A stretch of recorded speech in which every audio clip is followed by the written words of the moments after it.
Hey guys, it's been a while since I last vlog. Medyo na-miss ko nga gumawa ng mga content like this dahil nga matagal talaga ako na hindi na gumagawa ng mga vlog since 2016 pa.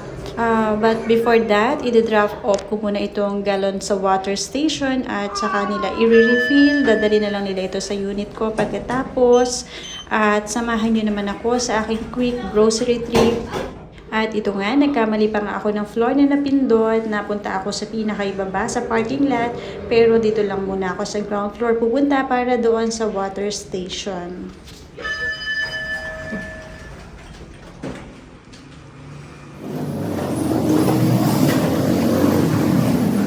At naibigay ko na nga yung galon kay kuya sa water station. And now I'm heading to SNR to buy some groceries. Mag-isa lang ako ngayon dahil nga hindi ko kasama yung husband at yung mga anak ko. Dahil nga they are not feeling well. At ito sa parking lot, dito na ako nag-aayos. Naglalagay lang ako ng sunblock para lang may protection ng face ko. And that's it. Wala na akong ibang nilalagay sa mukha ko kundi sunblock. Para lang naman hindi direct yung sunlight sa face ko. Ito yung on-the-go sunblock ko, yung everyday na ginagamit ko sa face. Pinabili ko lang ito sa Japan, pero alam ko meron dito sa Pilipinas, yung Nature Republic. Ito talaga yung pinaka nag-okay sa face ko. I don't usually go out alone. I'm more comfortable with my family. Nakasama sila, yung asawa ko, yung mga anak ko. It's better when we're together, especially when grocery shopping in case that they want something, di ba? Mas nakakuha nila agad, nakakapili sila. At ito nga, malapit na ako sa SNR. Medyo boring dahil nga nag-iisa ako. Masanay kasi ako na nariyan sila. Mas magulo, mas masaya. Andito na ako agad sa parking ng SNR, kaya pababa na ako. Malapit lang naman yung SNR dito sa amin, kaya ito, mabilis lang ako mag-grocery dahil bibili lang ako ng kailangan ko. Very quick at kailangan lang talaga. Kaya ako lumabas mag-isa kasi nga si daddy may sakit, nagfe-fever siya ngayon. Tapos si Sander may sore eyes, kaya solo flight ngayon si mami. Pababa na ako, dito na ako.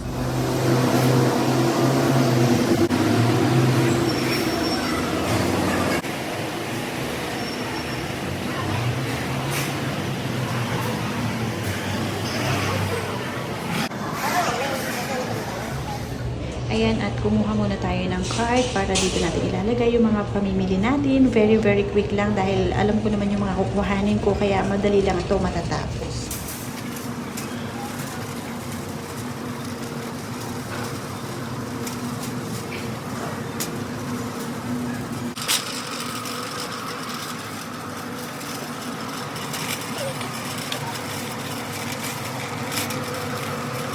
Unang nasa list ko talaga ay dishwashing soap. Kaya naman, dito ko inumpisahan dahil nasa dulo nga sila nakalagay.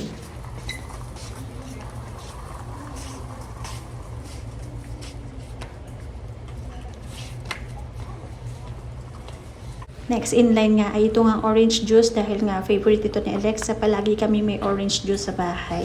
Medyo mabigat nga ito mga binibili ko. Iniisip ko nga kung paano ko ito maiuwi sa bahay. Pero di bale, mamaya ko na lang iisipin yun. Mahalaga mabili ko yung mga kailangan ko ngayon. Kailangan ko rin palang bumili ng napkin, kaya naman tamang-tama, nandito tayo. Yung maramihan na yung bibili natin para may stock na rin tayo.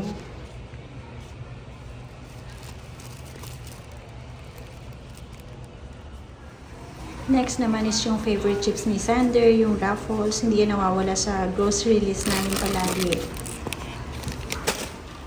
At Pringles naman ni Esa, favorite niya kasi ito, flavor na cheese. Kaya naman, ayan, kinuhanan ko na rin siya.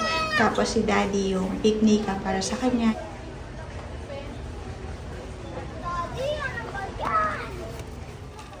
Tapos, bumili na rin pala ako ng Tostitos dahil nga mayroon pang nachos sa bahay para maubos na.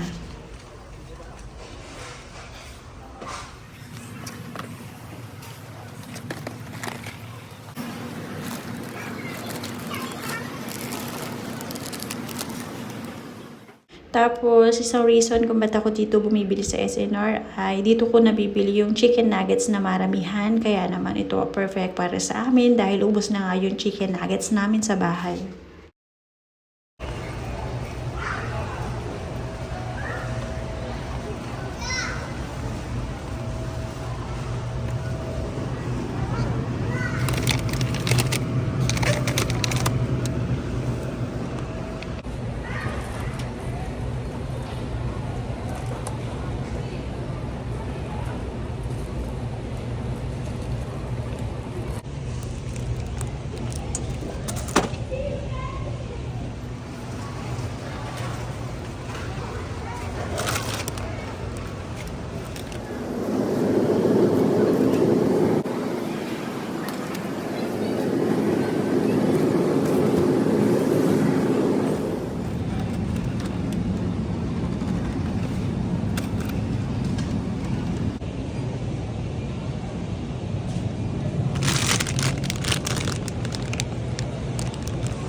At ito na nga yung mga napamili ko na kailangan ko sa bahay pero meron pa pala akong nakalimutan. Nakakainis dahil ang layo-layo pa naman ang nakalimutan ko sa pinakadulo pa. Natatamad na nga akong bumalik pero kailangan ko kasi yun kaya no choice talagang babalikan ko. Kung tutuusin, ilang item lang naman yung kailangan kong bilhin dito. Unang-una nga yung dishwashing soap, napkin, itong tissue, tapos yung ano pa ba, yung chicken nuggets, tapos some fruits, pero marami ako nailagay sa cart. Pero okay lang yan dahil mahalaga, masaya tayo.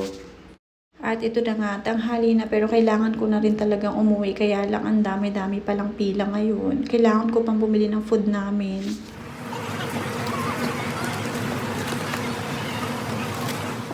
At dito na nga rin ako bibili ng pang-lunch namin dahil nga yung request ni Sander yung favorite chicken niya dito. Tapos nga yung french fries, tapos yung spinach roll ni Daddy.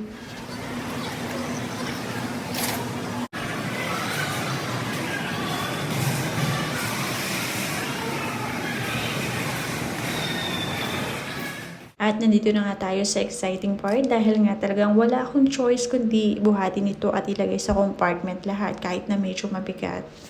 Siyempre, as a mom, dapat strong tayo. Pag kailangan tayo ng family natin, kailangan ready rin yung katawan natin. Kaya ito, cargador mode muna tayo.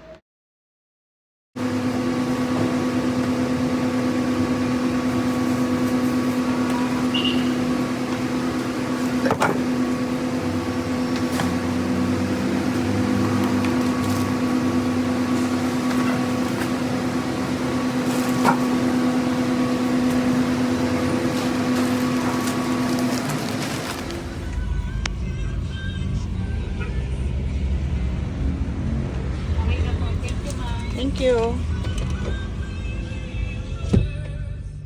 At ito, nag-drop by muna ako dito sa Watsons. Our trip isn't over yet after grocery shopping because I still need to get some medicine for Ryan and Sander.